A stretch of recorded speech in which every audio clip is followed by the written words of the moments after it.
Imagine waking up one day and all light is gone. No sun, no stars, no way to see the world around you. You're trapped in cosmic blindness. For centuries, light was our only messenger, our only way to discover new things about the universe. But what if I told you that there are other messengers, other particles that come from astrophysical phenomena and that we can detect using unusual observatories? In this video, we'll explore how these hidden messengers can be captured right here on Earth. I'll be talking to Dr. Dave Besson, a professor of physics at the University of Kansas and an expert in high-energy astroparticle physics. Together, we'll dive into the world of neutrinos, what they are, why they are hard to detect, and how the ARA experiment at the South Pole and the RNOG experiment in Greenland can help us detect these tiny messengers. But first, let's try to understand how the discovery of the neutrino came to be. Yeah, so neutrinos are just quote-unquote fundamental particles. So high energy physics, they're fond of these charts that you can probably order from someone at the National Science Foundation,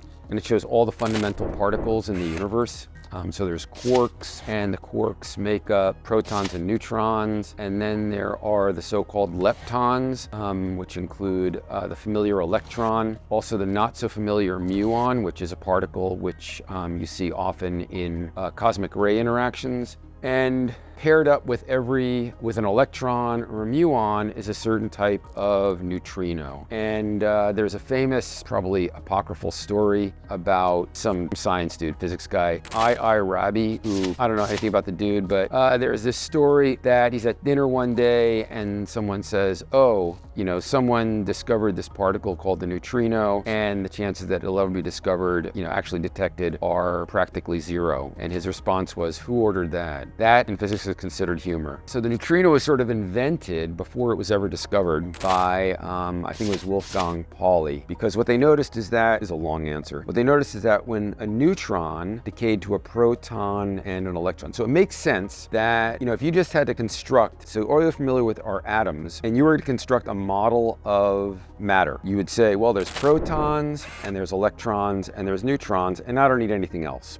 because neutron's neutral. A neutron can decay into a proton and electron, the charge is conserved, and that's all I need. But what they found is that when they looked at decays of neutrons into protons and electrons, and they added up the energies of the proton and the electron, there was always a deficit. So the energy of the proton and electron never added to the energy of the neutron. And this kept happening over and over again. So, smart guy, Wolfgang Pauli, dude's got a Nobel Prize, must be smart, probably has 810 SATs. He says, okay, the reason why it doesn't add up is because there's some other particle, the neutrino, which I guess in Italian or some Romance language means little neutral one. There's some other particle which is carrying away some energy. I don't have any prima facie evidence for it. In fact, it's unlikely that it will ever be measured, but I'm going to invent this particle because it will help conserve energy. And that's how the neutrino was sort of born. By definition, it's a very weakly interacting and difficult to detect particle. It has a very, very almost zero mass. Its main salient feature is that it does not interact with ordinary matter very readily. So neutrinos from the sun will penetrate through, I think the figure is something like a light year of lead before being stopped. Neutrinos also fall under different classes of energy. One way to think about this is that it's similar to light. So even though X-rays and radio waves are fundamentally the same thing, light, they have different uses and different sources because they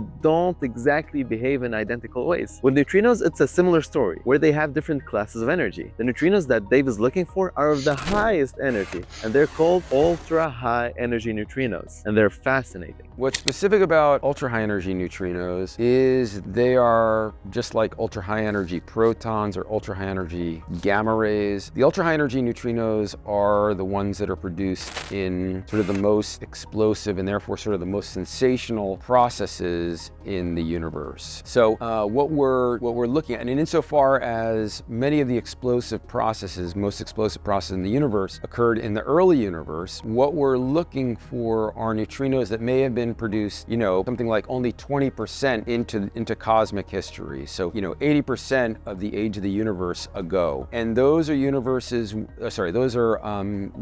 or particles which have sort of been drifting through the universe in the intervening time, and their energy and their directions tell us something about about what the processes were, particularly in the early universe, that engendered them. So for that reason, they're not only interesting in and of themselves as, as sort of a particle you can detect and point back into the sky, but they also tie into our models and our understanding of cosmic evolution. Now, the biggest problem with these neutrinos is how amazingly rare they are. You've heard of finding a needle in a haystack, right? Finding an ultra-high energy neutrino is much more challenging than that. I think the canonical figure is something like 1 per square kilometer per century. So you need a very patient graduate student. So you need to have a very big target, and you need a long quote-unquote exposure time. You have to be observing your target for a long time. So you would have to wait 100 years to have one ultra-high energy neutrino go through your net. If your net is 1 kilometer squared in size, that is. And even then, you're not guaranteed to catch that neutrino. So it's even worse. In order for the detection of the neutrino to happen, the neutrino has to interact with something. Otherwise, it's transparent and your net wouldn't catch it. So what kind of interaction are we talking about? For these experiments specifically, we're talking about the Askaryan effect. Askaryan effect was an effect that was sort of first theorized by the Soviet physicist. His name was Georgian Askaryan, Armenian by descent. And again, Armenia was part of the Soviet Union at that time. This was the late 50s, early 60s. About 15 years before that, Vavilov and his advisor Cherenkov discovered the Cherenkov effect. And the Cherenkov effect, it happens when a particle moves through a medium at a velocity which is greater than the velocity of light in that medium. And you end up with this sort of shock wave. The standard picture is a plane moving supersonically through air, and you have this bow, and you have this shock wave of acoustic energy at the bow, the so-called bow shock. And the same thing is true for electromagnetic radiation. So Cherenkov radiation is an effect by which one particle, as it's moving through a medium which has a density greater than that of the vacuum, will produce this special type of radiation. It's a bow shock of electromagnetic radiation. It's emitted as sort of a cone. That's for one particle, one single particle. What Askaryan realized is that if you have not one single particle, but if you have multiple particles that are all very close together, which is what happens, for instance, when you have an electromagnetic shower where a particle, such as a neutrino, hits an ice molecule and produces a spray of forward-moving debris. Each one of the particles, charged particles in that shower, and the shower is basically about 10 centimeters across, each one of the particles in that shower will create its own Cherenkov cone. So what you'll measure at some receiver is not just one Cherenkov cone, but the superposition, the sum of the electromagnetic waves coming from all of the particles that are producing their own separate Cherenkov cones. So what you measure is a sum of electromagnetic waves. And if you're looking for waves which are very small compared to the size of the shower, which is about 10 centimeters, then sometimes at your receiver, you'll get a crest, you'll get a trough from a different particle, and you'll get partial cancellation, so that the overall total sum that you measure is not going to be just, if you have n particles, it won't be n times the signal from one particle, because sometimes you get addition and sometimes you get subtraction. But if you look at wavelengths that are large compared to the scale of the shower, this 10 centimeter scale, then crests and troughs will all line up, quote unquote, coherently. So at this receiver, since you're looking at long wavelengths, and compared to a big wavelength, the shower itself is only this big, the shower looks essentially like one single particle which is just barreling through the ice compared to this big wavelength scale. So what you'll measure is the aggregate sum of all the Cherenkov cone radiation, all the little waves that correspond to the Cherenkov cones will all line up, quote unquote, in phase. You'll get this coherent addition, and what that means that at long wavelengths, the signal that you measure will actually be bigger than at short wavelengths if you have a large enough number of particles. And that's the Askaryan effect. This means that the Askaryan effect occurs when a neutrino interacts within the ice, because when the initial neutrino interacts, it creates secondary particles, which in turn will emit what is called the Cherenkov radiation. When all these tiny contributions from all these particles add up, they form a powerful radio signal in the shape of a conical shell. That shell is strong enough to be detected deep within the ice. So what are these experiments that take advantage of the Askaryan effect to detect neutrinos? Right, so ARA and RNOG are both radio wave or radio antenna arrays. So they both consist of antennas, and in fact, The original experiment that we put into the ice at South Pole starting in 1996 was called the RICE experiment, Radio Ice Cherenkov experiment, and that consists of these small antennas. The original design was a so-called fat dipole antenna, and that design has been preserved all the way through the current RNOG experiment. So they basically just copied our original fat dipole design. So what you do is you construct these fat dipole antennas. They're about this long. For RICE, it was about this long. For RNOG, they're probably about this long, maybe twice as long. And you drill holes in the ice.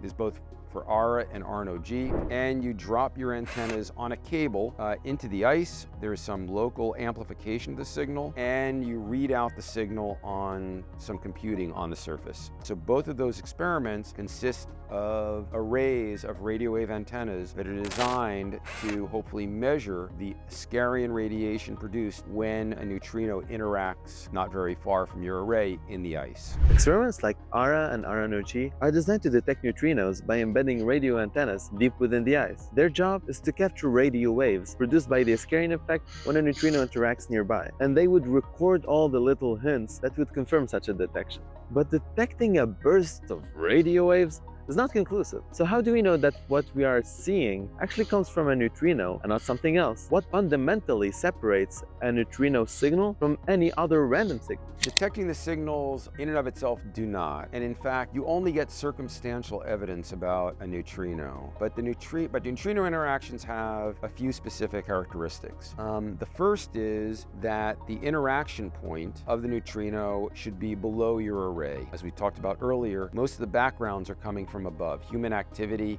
planes or snowmobiles, walkie-talkies on the surface will produce downcoming signals. And we can discriminate. We have directional resolution, so we can discriminate the direction of an incident signal. So neutrinos are characterized by radiation which is coming from below. What's more, if you imagine that the radio antennas are attached to an oscilloscope, the shape of the pulse that you observe from a neutrino is very characteristic. So the duration of that pulse should be very short, 10 nanoseconds or so. If what you're seeing are signals which are 50 nanoseconds wide, then almost certainly that's not a neutrino. So you have information from the shape of the pulse that you observe, from the location of the interaction point inside the ice, and you also have information depending on how the Cherenkov cone is, or the Askaryan cone is oriented, you can also sort of plot out the segment of the Cherenkov cone that you're in, and that should give you so the signals will not be uniform in all your antennas because your Cherenkov cone will only illuminate some antennas. So you should be able to also reconstruct the geometry of the Cherenkov cone that was engendered by the neutrino ice interaction. So why ice? Why not air or oceans or even surface? What makes ice so special for detecting neutrinos? Ice is important because of the fact that you're trying to detect radio waves, and of course these neutrinos are in principle everywhere, but what's particularly important about ice is that ice is quote-unquote radio wave transparent. So if you try to do this experiment, you try to look where neutrinos interacting in salt water, for instance, there's a lot of salt water, the so-called, or let's see, radio waves would not travel very far from the neutrino interaction point before they would be absorbed by the salt water. The salt water is conducting 5 meters or so. By contrast, radio waves in ice will travel for something like a kilometer, 1.5 kilometers before being absorbed by the ice. So because of that, a single radio wave antenna, it has visibility out to about 1 to 2 kilometers. So you can see neutrino interactions for a very large volume around a single antenna in ice because of the high transparency. The same would not be true if you put that same radio wave antenna in water because of the fact that that water is much more absorptive, particularly salt water, of radio waves. So that's why you do it in ice. To be honest, in the beginning I thought that putting these radio antennas in the ice is not a big issue. It's like digging holes in the ground, right? Well, it turns out that that's far from the truth. And deciding to work in ice is a great idea in principle, but in reality, it's much more challenging than meets the eye. Well, the biggest challenge is that you have to drill into the ice to make the holes to put your equipment into. And drilling holes in Antarctic or Greenlandic ice is not an easy enterprise. I'm trying to think. I've been in maybe 8 to 9 seasons of hole drilling in Antarctica and also in Greenland. And I think over those 9 seasons, I don't think the total amount of drilling has ever exceeded more than a kilometer. So over the course of 2 months, if you're lucky, you could get, for instance, 10 holes of 100 meters. If you want to actually see neutrinos at any appreciable rate, you would need something like maybe 30 to 50 stations. So ideally, that would mean something like, well, you can sort of do the math, 150. You'd need much more than, a single kilometer worth of hole drilling. You need something like 600, maybe 3 kilometers every season for, something like 10 seasons. Our current drills are nowhere near that capability. So the biggest obstacle is just getting stuff into the ice. The other obstacle is understanding ice properties, and in particular, how ice responds to the propagation of radio waves on a detailed level. There's a lot of things that we don't understand about that, as we're only sort of discovering right now. Another fundamental aspect of experimental work and detecting particles is simulation. Simulations are important because they represent what we currently know about physics and the predictions of what the project might produce. There's also one of the main arguments that researchers use to try to justify the existence of an experiment. Well, simulations are, you can't get a grant unless you have simulations, because you have to be able to confidently project what your science return is going to be if the NSF is going to shell out $1 million for your experiment. So you have to convince them that you understand everything about the project that you are proposing. You understand ice properties, antenna properties, all your electronics, the ease or difficulty with which you're going to drill holes, everything that's involved in making your project work. You're going to try to encompass everything, all of that into a simulation. And it's got to be convincing. And you run your simulation, you say, this simulation will detect 4 neutrinos in 5 years of operation. And someone says, why should I believe that? And you say, well, I put everything that I know about my hardware and also the theoretical predictions for neutrino production into my simulation. And I have confidence that I did this correctly. So you can't convince anyone that you should actually be funded as an experiment unless you have a convincing simulation. Since neutrinos are incredibly rare, and radio waves come from all sorts of different sources, so when these detectors are not picking up on neutrinos, are they just sitting there doing nothing? What else can they detect, and what kind of signals have we actually been detecting? Detectors mostly will capture noise, so-called anthropogenic noise. So this is, for instance, people producing radio frequency noise from any source. We see some natural activity. For instance, our experiment in Greenland, graduate student Masha just wrote a paper on solar flares. Solar sunspot activity peaks every 11 years, and during that time there's a large number of flares, and this year is sort of the peak of the 11-year cycle. And in the RNOG experiment, we've seen now maybe 75 solar flares over the last 2 years. And we can actually reconstruct their direction into the sky. We can actually reconstruct the sun. So that's something that we see, human activity.